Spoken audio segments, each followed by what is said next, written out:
तर लक्ष द्या. तर आज MCQ न घेता आज थोडीशी थेरीज घेणार आहोत आपण.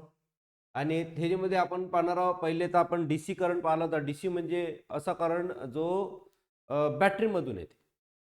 डायरेक्ट करंट म्हणतो आपण. जे काही सेल असतात, ज्या बॅटरी असतात, त्याच्यामधून जो करंट त्याला आपण DC म्हणतो.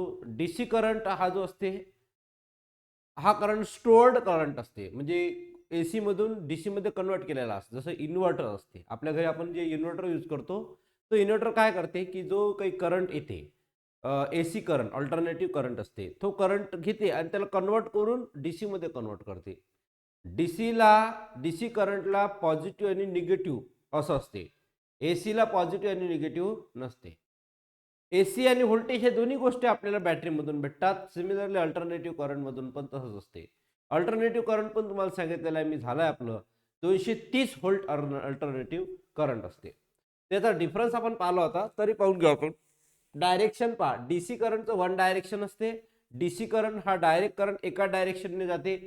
AC current changes direction. AC करंटचं डायरेक्शन काय होते, चेंज होते. मॅग्नेट्यूड काय असते, डीसीचं कॉन्स्टंट असते. मॅग्नेट्यूडचा अर्थ काय असते,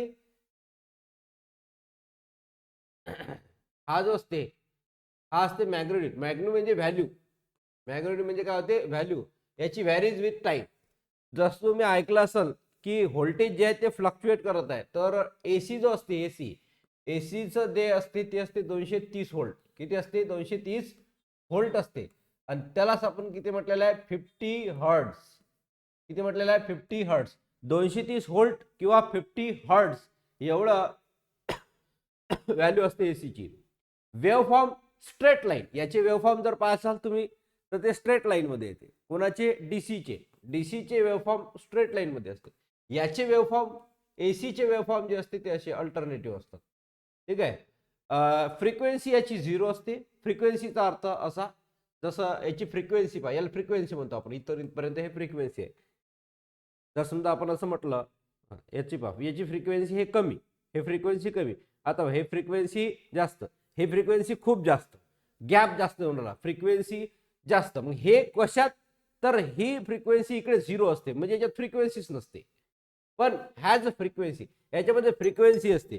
कमी जास्त फ्रिक्वेन्सी होते. Next point, square source. याचा सोर्स काय, तर हा बॅटरी पासून येते, हा अल्टरनेटर असते. ट्रान्समिशन काय असते, आयडियल, नॉट आयडियल, हा आयडियल असते. व्हॅल्यू याची फिक्स्ड असते. कोणाची, DC व्होल्टेजची, DC करंटची. आणि याची व्हॅल्यू RMS असते, पीक असते, ऍव्हरेज असते. Hazard, steady shock and pulsating shock, हे याचे व्हॅल्यूज आहेत. त्याच्यानंतर आपण RMS व्हॅल्यू, हे सगळं प्रिव्हियस क्लासमध्ये झालं आहे, तर एक वेळा रिपीट करू. AC ला फ्रिक्वेन्सी असते, DC ला 0 फ्रिक्वेन्सी असते. RMS value use in AC calculation. Root means square value. Root means square value use केले जाते कशामध्ये, AC कॅल्क्युलेशन मध्ये. Power system uses AC supply. याच्यामध्ये जे पॉवर सिस्टीम असते त्याच्यामध्ये AC सप्लायचा यूज केला जाते. Battery provides DC. बॅटरीमधून DC सप्लाय प्रोव्हाइड केला जाते. त्याच्यानंतर पुढचा, AC alternate polarity. DC has fixed polarity. DC ला फिक्स्ड पोलॅरिटी असते. AC is easier to transform. AC ला आपण इझिली काय करू शकतो, ट्रान्सफॉर्म करू शकतो. आता इथून advantages of AC over DC. AC over DC. AC पेक्षा DC चांगला आहे का DC पेक्षा AC चांगला आहे, हे एक फायदा, हे एक ऍडव्हान्टेजेस आहे, फायदे आहे की कोणतं चांगलं आहे. AC कसं चांगलं आहे DC पेक्षा. आता बघा, डीसीचा एक नुकसान असं आहे की DC हा AC वरच चालते. DC म्हणजे बॅटरी. बॅटरी कशावर चालते, AC वरच. तुम्ही जर म्हणसाल मोबाईल 24 तास चालवतो मी, चालवा बरं. बरं ठीक आहे, चालवल्यानंतर शेवटी कोणापाशी यायला लागते, AC पाशी. कारण AC हा 24 आवर चालू असते. एसीचा अर्थ काय, जे आपल्या घराच्या समोर पोल असतात, त्या पोलवरून आलेले जे वायर असतात आपल्या घरामध्ये, ते जे लाईन असते आपल्या घरातली, ते लाईन हे 24 घंटे चालू असते, है ना. मग एखाद्या वेळेस बंद झाली तरी थोड्या वेळासाठी बंद होते, नंतर तर चालू होते ना. तर मग बॅटरी जर संपली आपली, तर बॅटरी कोणाच्या भरोश्यावर आहे, एसीच्या, अल्टरनेट करंटच्या. जे आपल्या घरामध्ये 230 व्होल्ट वायरिंग येते, लाईट येते, इलेक्ट्रिसिटी येते, त्या इलेक्ट्रिसिटीवर बॅटरी डिपेंड असते. म्हणजे DC AC वर डिपेंड आहे, हे सगळं लक्षात ठेवा. म्हणून पहिला पॉईंट काय म्हणते, याच्यामध्ये व्होल्टेज ट्रान्सफॉर्म इझी असते. व्होल्टेज ट्रान्सफॉर्म इझी असते कशात? एसी मध्ये. एसी मध्ये काही नाही, वायरिंगच करावं लागते. पण जेव्हा आपण बॅटरीमधून वायरिंग करतो, बॅटरीतून कनेक्शन करतो, तर त्याचे कनेक्शन चेंज होतात. त्याच्यामध्ये व्होल्टेज ट्रान्सफॉर्म थोडंसं कठीण जाते. कशात? डीसी मध्ये. डीसी म्हणजे डायरेक्ट करंट. याच्यामध्ये व्होल्टेजचं इकडून तिकडून देवाणघेवाण, त्याचं ट्रान्सफॉर्मेशन थोडंसं कठीण जाते, जे की एसी मध्ये त्याचं ट्रान्सफॉर्मेशन इझी जाते. ठीक आहे. आता पुढचं आहे, AC voltage can be increased. AC ला आपण वाढवू शकतो किंवा एसी ला आपण काय करू शकतो? कमी करू शकतो. Transformer is use to increase or decrease the voltage. पण लक्ष द्या, एसी मध्ये असं होते, ऑल्टरनेटिंग कर. ऑल्टरनेटचा अर्थ काय होते? वाढवणे किंवा कमी होणे.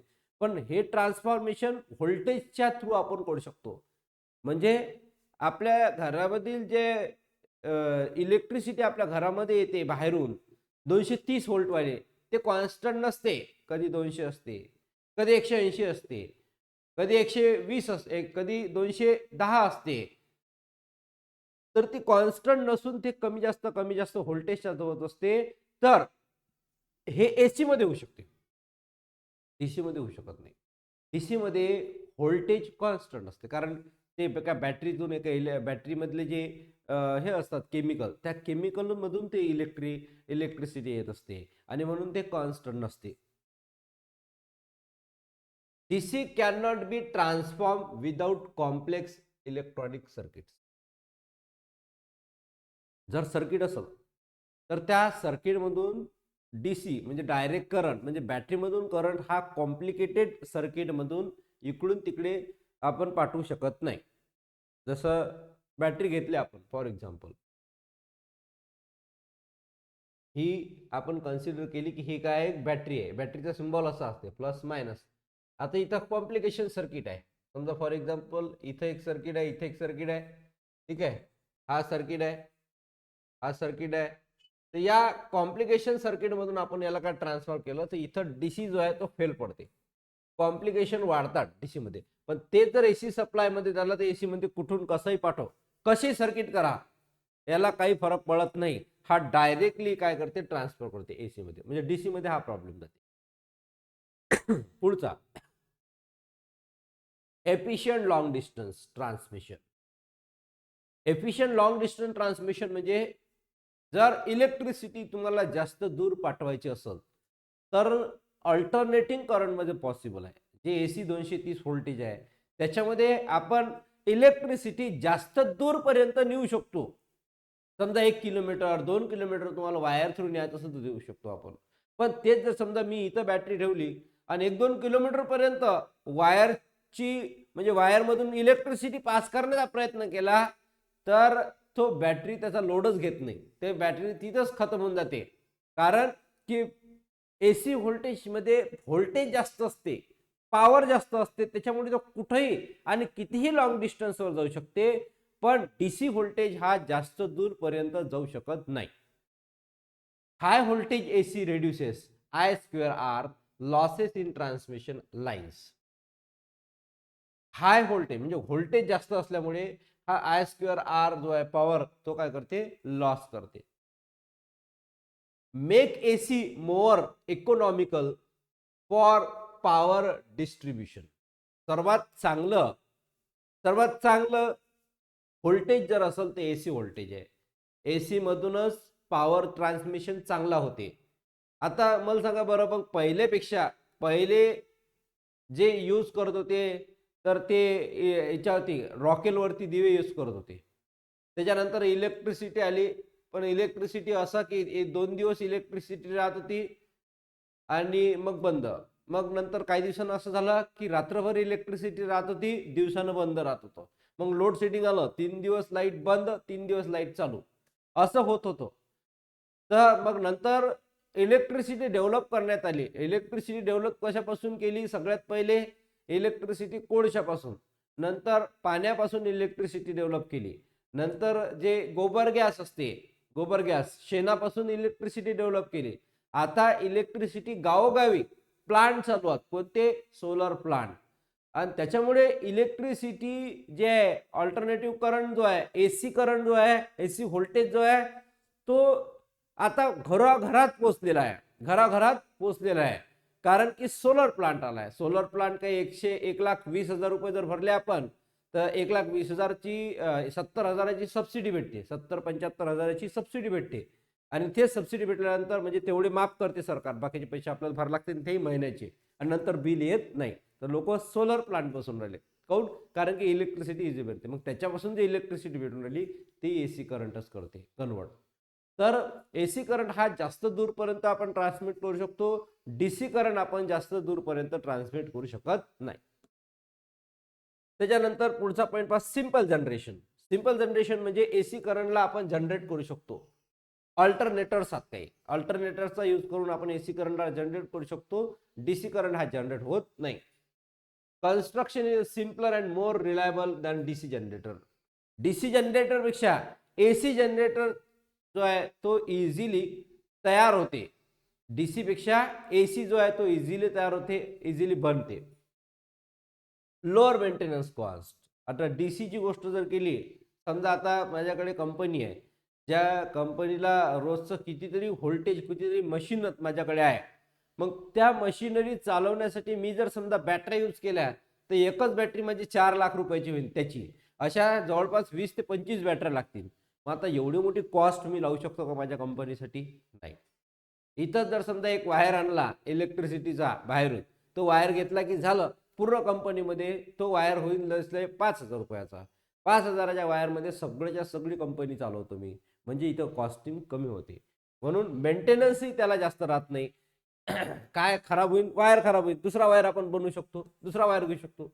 Easy to convert. एसीला कधीही आपण कन्वर्ट करू शकतो. कशामध्ये? डीसी मध्ये. कशामध्ये? डीसी मध्ये. तर लक्ष द्या, एसी व्होल्टेजला डीसी मध्ये कन्वर्ट करू शकतो. त्याचं नाव आहे रेक्टिफायर. काय नाव आहे? रेक्टिफायर.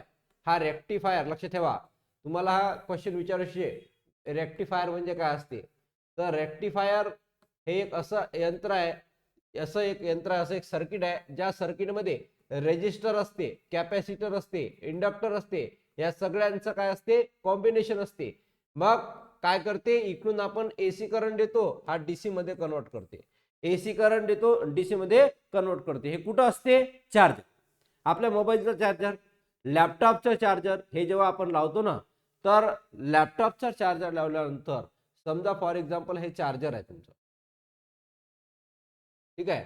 आता या चार्जर मधून एसी करंट जाते, म्हणजे किती? 230 व्होल्ट. तो 230 व्होल्ट जो असते, हा 230 व्होल्ट एसी असते. पण आपला जो मोबाईल असते, हा मोबाईल जर आपण तो डायरेक्ट लावला ना एसीवर, मोबाईलचा असा ब्लास्ट होऊन जाईल. काय होऊन जाईल? ब्लास्ट. कारण जेवढेही आपल्या इलेक्ट्रॉनिक वस्तू आहेत, जेवढे इलेक्ट्रॉनिक वस्तू, टीव्ही असो, मोबाईल असो, रेडिओ असो, सगळे इलेक्ट्रॉनिक वस्तू या डीसी वर चालतात. डीसी म्हणजे डायरेक्ट करंट, एसी वर चालत नाही. कारण एसी मध्ये कमी जास्त होत राहते. डीसी हा कॉन्स्टंट असते, आणि म्हणून कॉन्स्टंट वर चालण्यासाठी आपण याचा यूज करतो. मग मोबाईलला व्होल्टेज किती लागते? तर 5 ते 7 व्होल्टेज, आणि ते डीसी लागते. कसं लागते? डीसी. तर याच्यात असते रेक्टिफायर. काय असते? रेक्टिफायर. हा 230 व्होल्टला कन्वर्ट करते, आणि फक्त 5 ते 7 व्होल्टेजच ठेवते. 5 ते 7 व्होल्टेज ठेवते. ती डीसी. डीसी म्हणजे कॉन्स्टंट. त्याच्यामुळे आपल्या मोबाईलचे काय होते? चार्जिंग होते. तर हा रेक्टिफायरचं काम करते, म्हणजे अल्टरनेटिव्ह करंटला डायरेक्ट करंट मध्ये कन्वर्ट करते. कोणाला? Alternative current is converted to the direct current. आता converting DC to AC requires more complex inverters. तुम्हाला माहित आहे. मग आता यानं काय केलं की याला डीसी मध्ये कन्वर्ट केलं. आता नंतर आपल्या घरामध्ये आपण पाहतो इन्व्हर्टर्स आहे. हे इन्व्हर्टर्स काय असतात? तर आपल्या घरामध्ये जे बॅटरी असते, प्लस आणि मायनस, हे बॅटरी जेव्हा आपल्याला देते, म्हणजे आपल्या घरात इलेक्ट्रिसिटी पोहोचवते, तर ते इन्व्हर्टरद्वारे असते. कोणाद्वारे? इन्व्हर्टरद्वारे आपल्या घरामध्ये लाईट लागते, आपल्या घरामध्ये पंखे लागतात, हे कोणाकडे? इन्व्हर्टरमध्ये. मग हे जे डीसी आहे, हे डीसी इन्व्हर्टर काय करते? एसी मध्ये कन्वर्ट करते आणि आपल्याला देते. ठीक आहे. मग converting DC to AC require more complex inverters थोडासा कठीण आहे, इन्व्हर्टर महाग जाते. ठीक आहे, जेवढी तुमचा बॅटरी असते तसंच तेवढंच इन्व्हर्टर असते. इन्व्हर्टर जर समजा आपण घ्यायला गेलो साधं घरातील इन्व्हर्टर, तर ते जवळपास 12 ते 15 हजाराचं जाते. ठीक आहे, इन्व्हर्टर ते वेगवेगळ्या कंपनीचे आहे. त्याच्यानंतर AC can be transmitted at very high voltage. याचा अर्थ तुम्हाला काय म्हटलं मी, एसीला आपण जास्त दूरपर्यंत पोहोचू शकतो, डीसीला जास्त दूरपर्यंत पोहोचू शकत नाही. मग जेवढा व्होल्टेज जास्त असेल तेवढ्या दूर जाते करंट, आणि जेवढा व्होल्टेज कमी असेल तेवढा करंट कमी. व्होल्टेजचा अर्थ असा पॉवर. जसं फॉर एक्झाम्पल मी गोटा घेतला आणि फेकून मारला म्हणजे मी फोर्स लावून राहिलो, इथून काय करून राहिलो, फोर्स असा लावून राहिलो. तर जेवढा माझ्यात पॉवर आहे तेवढ्या दूर मी गोटा फेकल ना, जेवढ्यात पॉवर असेल. मग तेवढा व्होल्टेज जर असेल तेवढ्या दूर करंट जाते. व्होल्टेज म्हणजे ताकद आपल्या शरीरातली. मग जेवढ्या जोरात आपण फेकू, जेवढा व्होल्टेज जास्त असेल तेवढ्या दूर करंट जाते. तर हे फक्त पॉवर एसी मध्ये आहे, डीसी मध्ये नाही. डीसी हाय व्होल्टेज सिस्टीम, याला आपण HVDC म्हणतो. DC high voltage exist but required complex converters.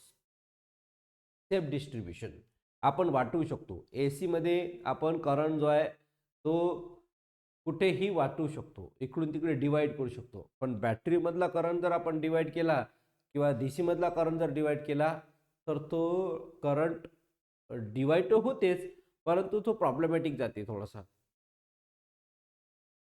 इथं असं म्हटलेलं आहे, arc extraction is easier in AC due to zero crossing. Economical power system overall cost of AC generation, transmission and distribution is cheaper than DC. DC पेक्षा याची जे cost आहे ट्रान्समिशनची, त्याला इकडून तिकडे पाठवण्याची, त्याला कन्वर्ट करण्याची, त्याला स्टोअर करण्याची, याची कॉस्ट कमी लागते. काऊन? कारण की याच्यामध्ये कोणत्याही प्रकारच्या बॅटरी, कोणते केमिकल यूज केले जात नाही. आणि ते जर आपण बॅटरीज यूज केली तर बॅटरीमध्ये केमिकल यूज केले जाते, बॅटरीमध्ये डिस्टिल वॉटर यूज केले जाते है ना, बॅटरीमध्ये बरेचसे कॉम्पोनंट यूज केले जाते. त्याच्यामुळे डीसीची जे पैसे आहेत ते वाढतात. म्हणून तर आपण जेव्हाही आपल्या घरी लाईट वगैरे जाते तर आपण इन्व्हर्टर घेतो, त्याला जवळपास 25 ते 30 हजार रुपयाचा खर्च येते. आणि तेच जर एसी जर बोलवायचं असेल, तुम्हाला कनेक्शन घ्यायचं असेल तर खूप 5,000 रुपयाचा खर्च येईल. एसी जो आहे तुमच्या घरात येऊन जाते. एसी म्हणजे आपला लावायचा एसी नाही, हे अल्टरनेट करंट जो आपल्याला पोलवरून भेटते आपल्या घराच्या बाहेर. Infrastructure for AC is well developed and standard आहे. तुम्हाला माहिती आहे, जिथं तिथं खेड्यापाड्यात, शहरात, सिटीत मोठमोठ्या तिथं एसीचाच यूज केला जाते. पण काही असे घरात जिथं डीसीचा पण यूज केला जातो. अवेलेबिलिटी, एसी तुम्हाला माहिती आहे, एसी हे कुठंही भेटणार, कुठंही जगामध्ये जा, जगामध्ये तुम्हाला अल्टरनेट करंट भेटणार. पण बॅटऱ्या ज्या आहेत त्या मुश्किलच भेटतील. मुश्किल म्हणजे आहे. एक पिक्चर आहे रोबोट. कोणता पिक्चर आहे? रोबोट. त्या रोबोटमध्ये तो जो रजनीकांत असते, तो रजनीकांत खलनायकची भूमिका घेते. म्हणजे त्याच्यात चिप दुसरीच भरून टाकतात. तर मग त्याला खतम करण्यासाठी हे काय करतात, पूर्ण शहरातली एसी बंद करून टाकतात. एसी म्हणजे अल्टरनेटिव्ह करंट, जे लाईन पोलवरून येते ते पूर्ण बंद करून टाकतात. मग हे बंद केल्यानंतर तो जो आहे तो बॅटरीवर चालते. तुम्हाला माहिती आहे त्याचं जेवण काय असते, बॅटरी असते रोबोटचं. मग त्याच्यामध्ये जे चार्जिंग असते ते चार्जिंग खतम होत असते. आणि तो एकच नाही, अशी कितीतरी रोबोट तयार करते तो. मग सगळ्यांच्या चार्जिंग डाऊन होतात, काही खाली पडतात, काही इकडे तिकडे जातात. तर विचार करा, तो रोबोट मग रोबोटच्या दिमागात येते गोष्ट, एसी तर खतम झाली आणि एसी बंद केली, आता काय? तर ते काय करतात, रस्त्यावरच्या गाड्या थांबवतात. जेवढ्या गाड्या असतील सगळ्या गाड्या थांबवतात, गाड्याचे ते सगळं काढून फेकतात आणि त्याच्यातल्या ज्या बॅटऱ्या त्या बॅटरीवर स्वतःची चार्जिंग करतात. कोण? हे रोबोट. आणि स्वतःची चार्जिंग झाल्यानंतर मग ते स्वतः जे स्विच बंद केले ते सगळे स्विच चालू करतात आणि मग त्यांची चार्जिंग करतात. तर हे आपण तिथं पाहिलं होतं. म्हणजे अवेलेबिलिटी कुठेही अवेलेबल असते. ठीक आहे. आता आपण पाहू सिंगल फेज. ऍक्च्युअली तर आजच्या क्लासमध्ये आपल्याला सिंगल फेज पाहायचं होतं, तर आपण सिंगल फेज पाहणार आहोत आजच्या क्लासमध्ये. What is single phase? ठीक आहे. Single phase and three phase electrical power supply. Single phase and three phase electrical power supply. आता सिंगल फेज काय आणि थ्री फेज काय? आपल्या घरामध्ये जी इलेक्ट्रिसिटी येते ते असते सिंगल फेज. काय असते? Single phase. पण जे हे असतात काय, दळण दळतो आपण है ना, दळण जिथं दळतो आपण त्याला गिरणी म्हणतो आपण है ना, चक्की म्हणतो. तर ती जी चक्की असते ती चक्की थ्री फेजवर चालते. एखादी कंपनी असेल, मोठमोठ्या मशिनी असतील, मोठमोठ्या मशिनरीज असतील, त्या मशिनरीजसाठी थ्री फेज इलेक्ट्रिसिटी लागते. सिंगल फेज म्हणजे आपल्या घरामध्ये येणारी ज्या आपल्या घरातल्या वस्तू असते त्या ज्या वस्तूंना जास्त इलेक्ट्रिसिटी लागत नाही. मोठ्या मोठ्या मशिनरीज आपल्याकडे नसतात म्हणून सिंगल फेज आपल्याला लागते. थ्री फेज कुठे लागते? जिथं मोठमोठ्या इंडस्ट्रीज जात, जिथं मोठमोठ्या मशिनरी जात तिथं थ्री फेज लागते. जिथं चक्की आहे तिथं थ्री फेज लागते. तर सिंगल फेज आणि थ्री फेजचा अर्थ असा होते. फेजचा अर्थ होते अँगल. फेजचा अर्थ काय होते? अँगल. फेजचा अर्थ काय होते? अँगल. लक्षात ठेवा. फेज म्हणजे होते अँगल. फेज म्हणजे काय होते? अँगल. जसं फॉर एक्झाम्पल लक्ष द्या इकडे, हा जो आहे इथून फेज, हा पॉझिटिव्ह फेज झाला.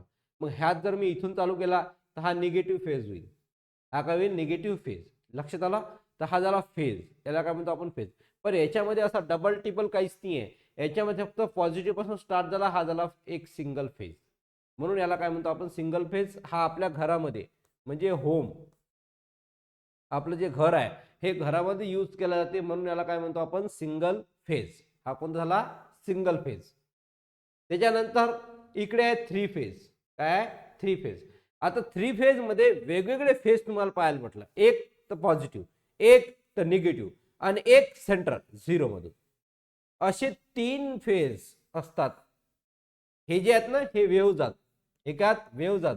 अशा वेळेनं जे इलेक्ट्रिसिटी आहे, जो पॉवर आहे, जो व्होल्टेज आहे तो जनरेट होते. सिंगल फेज मध्ये फक्त पॉझिटिव्ह वेव्ह जनरेट होते. कोणती वेव्ह जनरेट होते? पॉझिटिव्ह. थ्री फेज मध्ये आपल्या तीन वेव्ह जनरेट होतात. करंट जो आहे तो तीन वेळेनं जाते टाइम नुसार. पहिला पॉझिटिव्ह करंट, दुसरा निगेटिव्ह करंट आणि तिसरा हा अजून ब्ल्यू कलरचा जो आहे तो करंट इथं काय होते? ट्रान्समिट होते. तर पॉझिटिव्ह, निगेटिव्ह आणि झिरो करंट असे तिन्ही असतात म्हणून याला थ्री फेज म्हणतो आपण. किती फेज? Three phase.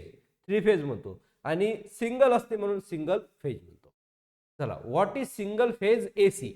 हा जो एसी करंट असते हे तुम्हाला मी पहिले सांगितलं की आपल्या घराच्या बाहेर जे पोल असतात, पहिले लोखंडाचे पोल होते, मग नंतर लोखंडाचे पोल हे त्यांना जंग लागत होता, कोरोजन लागत होतं, म्हणून मग यांना नवीन टेक्निक यूज केली, सिमेंटचे पोल बनवणं चालू केलं. कशाचे? सिमेंटचे. मग सिमेंटच्या पोलवरून आपल्या घरामध्ये आता लाईट येते, इलेक्ट्रिसिटी येते, पण ते अल्टरनेटिंग करंट असते 230 व्होल्ट असते. आता सिंगल फेज म्हणजे काय? तर सिंगल फेज एसी, एसी म्हणजे alternating current, is the type of electricity. हे इलेक्ट्रिसिटी जे टाइप आहे most commonly used in homes. घरामध्ये वापरल्या जाणारी इलेक्ट्रिसिटी म्हणजे सिंगल फेज. स्मॉल शॉप, छोटे छोटे दुकान आणि ऑफिस. घर, दुकान आणि ऑफिस. घर, दुकान, ऑफिस याच्यामध्ये काही जास्त काय, कॉम्प्युटर असते, पंखे असतात, लाईट असतात, याच्या व्यतिरिक्त काही नसते. फ्रीज असेल, एसी असेल, याच्या व्यतिरिक्त काय असेल? नाही. तर याला 230 सोड लागते. तर घर, दुकान आणि ऑफिस याच्यामध्ये यूज करणारा जे असते त्याला आपण एसी म्हणतो. अल्टरनेटिंग करंट मीन्स काय होते? Electric current changes direction against and again. Electric current हा डायरेक्शन चेंज करते again and again. Electric current changes direction again and again. हा डायरेक्शन, हा एक मिनिट, जसं त्याच्यात दिलं तर तोच सांगतो मी ड्रॉ करून. ठीक आहे, इथून चालू होते ना प्लस पासून इलेक्ट्रिक करंट, हा डायरेक्शन आपलं चेंज करते अगेन अँड अगेन.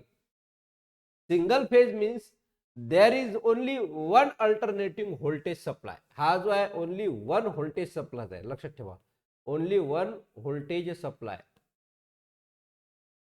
इथं फक्त एकच व्होल्टेज सप्लाय असते. तर सिंगल फेज हा असा असते जिथं फक्त एकच व्होल्टेज सप्लाय असते. Only one voltage supply. In simple word, electricity comes through one main wire, म्हणजे एका मेन वायर मधूनच इलेक्ट्रिसिटी येते. इलेक्ट्रिसिटी सिंगल फेज मध्ये म्हणजे एका सिंगल वायर मधून येते. ठीक आहे. आणि कीप रिव्हर्सिंग इट्स डायरेक्शन. मग याचं डायरेक्शन बदललं तरी याच्यामध्येच करते सगळं जे काही आहे. याचं डायरेक्शन बदललं तरी एकाच वायर मध्ये काम करते. म्हणून याला आपण काय म्हणतो, सिंगल फेज. लक्षात आलं. तर सिंगल फेज कुठे यूज केलं जाते, घर, त्याच्यानंतर आपलं दुकान आणि ऑफिस. सिंगल फेज मध्ये वायर किती असतात, तर सिंगलच वायर असतात. त्याच्यामधूनच तो रिव्हर्स जाते, त्याच्यामधूनच तो परत येते. त्याच्यानंतर how single phase AC works. Single phase AC कसा काम करते, तर सिंगल फेज एसी जो आहे तो कसा काम करते, दोन वायर थ्रू. दोन वायर असतात सिंगल फेज मध्ये. कसा, एक असते live phase wire carrier the current, ज्याच्यामध्ये करंट असते, आणि एक न्यूट्रल वायर असते, तो रिटर्न करते करंटला. तुम्हाला माहिती आहे ना, एक करंट, दोन प्रकारचे वायर असतात. एक मेन वायर म्हणतो आपण हा, ज्याच्यामध्ये काय असते, करंट असते. मेन वायर मधून काय असते, करंट सप्लाय होते. आणि दुसरा न्यूट्रल वायर असते. न्यूट्रल वायर म्हणजे ह्याचा जो सर्किट आहे तो कंप्लीट करते. सर्किट काय करते, कंप्लीट. तर सर्किट कंप्लीट करण्यासाठी आपण याचा यूज करतो. ते एक लाईव्ह फेज वायर असते आणि एक न्यूट्रल वायर असते. एक फेज वायर असते मेन, आणि एक काय असते, न्यूट्रल वायर असते. असे दोन जे असतात ते सिंगल फेज मध्ये असतात. The voltage rises and falls smoothly like a wave. याच्यामध्ये व्होल्टेज जे आहेत ते कमी जास्त होते. जसे वेव्ह जसे कमी जास्त होतात ना, तसं व्होल्टेज कमी जास्त होते सिंगल फेज मध्ये. AC wave shape. AC wave shape म्हणजे हा जो वेव्ह आहे हा याचा वेव्ह आणि हा याचा शेप, याला एसी वेव्ह शेप म्हणतो आपण. ठीक आहे. The voltage goes positive. Voltage goes positive. पहिले पॉझिटिव्ह, नंतर झिरो, नंतर काय, झिरो, नंतर निगेटिव्ह, नंतर काय, निगेटिव्ह. हा बघा, हा इथं झिरो आणि हा निगेटिव्ह, झिरो पॉझिटिव्ह, असा या पद्धतीने व्होल्टेज जो आहे कमी जास्त होत जाते. This happens 50 times per second. म्हणजे एका सेकंदाला किती वेळा होते हे, 50 वेळा होते. एका सेकंदाला 50 वेळा. पहिले पॉझिटिव्ह, मग झिरो, मग निगेटिव्ह, मग निगेटिव्ह, मग पॉझिटिव्ह, मग झिरो, मग पॉझिटिव्ह, झिरो, निगेटिव्ह, असं 50 वेळा होते एका सेकंदात. इन मेनी कंट्रीज, बऱ्याचशा देशामध्ये असं होते. और 60 time per second in some countries. काही कंट्रीज मध्ये हे 60 पर सेकंड होते. म्हणजे 60 वेळा असं होते. Positive, negative, zero, positive, negative, zero. This rate is called frequency. याला म्हणतात फ्रिक्वेन्सी. याला काय म्हणतात, फ्रिक्वेन्सी. की पॉझिटिव्हचा झिरो, झिरोचा निगेटिव्ह, निगेटिव्हचा झिरो, झिरोचा पॉझिटिव्ह होणं म्हणजे वरतून खाली, खालून वरती होणं, आपण फ्रिक्वेन्सी म्हणतो. हे कुठं कुठं 50 वेळा होते, कुठं कुठं 60 वेळा होते एका सेकंदामध्ये, आणि त्यालाच आपण काय म्हणतो, फ्रिक्वेन्सी. काय म्हणतो, फ्रिक्वेन्सी. फ्रिक्वेन्सी कशाला म्हणतात, की हे जे हे असतात, वेव्ज असतात, हा पहिले पॉझिटिव्ह, हा झिरो, आणि नंतर हा कुठं आला, निगेटिव्ह आला, हा झाला एक, मग परत हा झिरो, निगेटिव्ह, मग झिरो, नंतर पॉझिटिव्ह, याला म्हणतो आपण काय, फ्रिक्वेन्सी. काय म्हणतो, फ्रिक्वेन्सी. इथून इथपर्यंत जो आला तो काय आहे, फ्रिक्वेन्सी. लक्षात आला. आता पुढचा, main parts of single phase AC system. Single phase AC सिस्टीमचे मेन पार्ट कोणते कोणते आहे, तर सिंगल फेज एसी सिस्टीमचे 4 मेन पार्ट्स. कोणते कोणते, लक्ष द्या. पहिला एसी जनरेटर, दुसरा फेज वायर, तिसरा न्यूट्रल वायर, त्याच्यानंतर लोड. असे किती पार्ट्स आहेत, 4 मेन पार्ट्स आहेत. काय काय आहे, पहिला एसी जनरेटर. एसी जनरेटर काय करते, अल्टरनेटिव्ह व्होल्टेज तयार करते, एसी जनरेटर. दुसरा रोटेशन आणि मॅग्नेटिक फील्ड तयार करते. जनरेटरचा हा जनरेटरच करते, हा तयारच करते. तर हा काय करते, रोटेशन तयार करते आणि मॅग्नेट्यूड तयार करते. फेज वायर, फेज वायर काय करते, सप्लाय पॉवर टू अप्लायन्स. म्हणजे जे काही अप्लायन्स असतील, वायर असतील, टीव्ही असेल, फॅन असेल, इक्विपमेंट असेल, त्या सगळ्यांना हा काय करते, अप्लायन्स म्हणजे डायरेक्टली तो पोहोचवते. जो जनरेट केलेला पॉवर आहे तो पोहोचवण्याचं काम करते फेज वायर. न्यूट्रल वायरचं काम काय, हा कंप्लीट करते सर्किट. न्यूट्रल वायर काय करते, कंप्लीट पूर्ण सर्किट करते. जर समजा हा इकडून इकडे पॉझिटिव्ह आला तर हा इकडून काय ते निगेटिव्ह येते, तर मग हा पॉझिटिव्ह निगेटिव्हचं काम हा न्यूट्रल वायर आहे, आणि हा तुमचा मेन वायर आहे. तर मेन आणि न्यूट्रल हा सर्किट करते. तुम्ही तुमच्या घरचं बोर्ड पहा, त्या बोर्डमध्ये असे दोन असतील आणि जेव्हा आपण पिन लावतो तर एका याच्यामध्ये मेन असते आणि एका याच्यामध्ये न्यूट्रल असते. न्यूट्रल मध्ये जर व्हॅल्यू गेली नाही तर हा जो सर्किट आहे तो कम्प्लीट होत नाही, तो चालू होत नाही. हे याची खासियत आहे. आणि म्हणून तर आपल्याला जेव्हा करंट लागते ना, तर करंट लागण्याचं कारणच ते आहे की आपण न्यूट्रल जमिनीतून पोहोचवतो आपण आणि तिचं इलेक्ट्रिसिटी मेन वायरला आपण टच केलं तर आपण खतम होऊन जातो. म्हणून बरेचसे लोक चप्पलचा यूज करतात, बरेचसे लोक लाकडाचा यूज करतात खाली. आणि जे पक्षी असतात, जे झाडावरचे पक्षी असतात, ते जसं कबूतर आहे, ठीक आहे, मिठ्ठू आहे, त्याच्यानंतर बरेचसे असे पक्षी आहेत जे त्या वायरवर जरी बसले मेन वायर तर करंट लागत नाही त्यांना. त्याचं कारण असं आहे की त्यांना अर्थिंग भेटत नाही. काय भेटत नाही? अर्थिंग. जमिनीची अर्थिंग जर भेटली तर समजून घ्या ते सर्किट कंप्लीट होते, ते न्यूट्रल कंप्लीट झाला की तो खतम होऊन जाते. आपल्याला करंट लागते काऊन का आपला जमिनीची अर्थिंग भेटते. लोड, लोडचा अर्थ काय? Devices like load, devices like fan, bulb, TV, heater, हे सगळे लोड. हे चार मिळून तुझा सिंगल फेज काम करते. पहिले तो जनरेट करते एसी सप्लाय, त्याच्यानंतर तो फेज वायर जो असते तो मेन वायर असते, त्याच्यानंतर न्यूट्रल वायर असते, त्याच्यानंतर त्याच्यावरती आपण काय करतो? लोड देतो. ठीक आहे. पुढचं पहा, व्होल्टेज आणि फ्रिक्वेन्सी. टिपिकली व्हॅल्यूज, व्होल्टेज पहा किती असते. आपल्या घरातील व्होल्टेज इंडिया आणि युरोपमध्ये हे सगळ्यात महत्वाचं आहे, हे तुम्हाला माहित पाहिजे की जे एसी व्होल्टेज असते आपल्या घरातील ते किती असते. तर सिंगल फेज मध्ये तो असते 230 व्होल्ट. ठीक आहे, किती असते? सिंगल फेज मध्ये 230 व्होल्ट. पण इथं युएसए मध्ये पहा किती आहे? 120 असते. सगळा एवढा काऊन? की व्यक्ती मेला नाही पाहिजे म्हणून 120 युएसए मध्ये वापरते.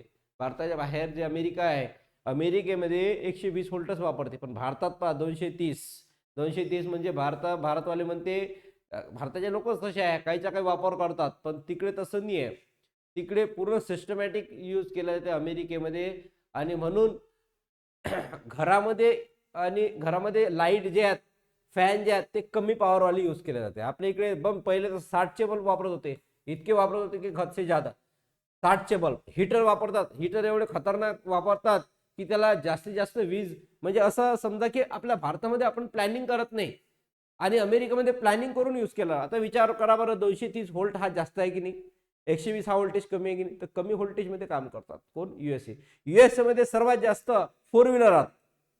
अमेरिकेमध्ये सर्वात जास्त फोर व्हीलर. आपण जशी सायकल चालवतो ना, तसं तिकडे फोर व्हीलर चालवतात. सायकल कमी, फोर व्हीलर जास्त, म्हणजे दिसणारच नाही. जपानमध्ये तसंच आहे, सायकल कमी, फोर व्हीलर जास्त.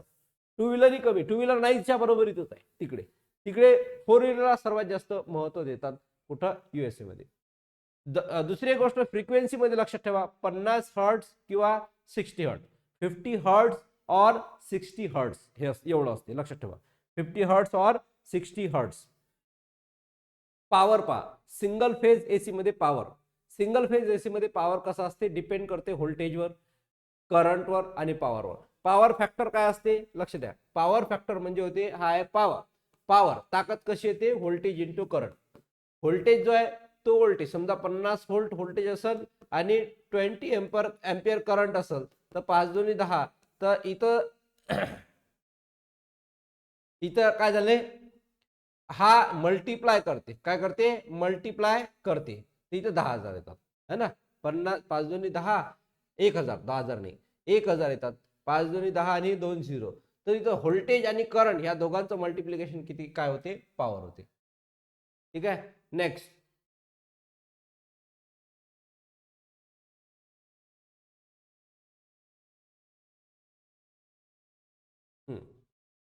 तर आता types of load in a single phase AC हे आपण पुढच्या क्लासमध्ये पाहू. आजच्या क्लासमध्ये आपण पाहिलं सिंगल फेज काय असते, सिंगल फेज एसी काय असते. सिंगल फेज एसी मध्ये दोन गोष्टी महत्वाच्या आहे. याच्यामध्ये एक वायर असते, दुसरी गोष्ट एक न्यूट्रल असते. मेन फेज असते, एक न्यूट्रल असते. 230 व्होल्टेज असते सिंगल फेजचं. 50 ते 60 हर्ट्ज असते फ्रिक्वेन्सी सिंगल फेज एसीची. आणि आपण घरगुती वापरासाठी सिंगल फेज एसीचा वापर करतो. हे आज आपण पाहिलं. पुढच्या क्लासमध्ये आपण त्याचे टाइप्स पाहू आणि 3 फेज एसी सप्लाय आपण पुढच्या क्लासमध्ये पाहणार आहोत. आजच्यासाठी एवढंच. बाकीचं आपण नेक्स्ट क्लासमध्ये कंटिन्यू करू. कोणाला काही डाऊट असेल तर यू कॅन आस्क मी.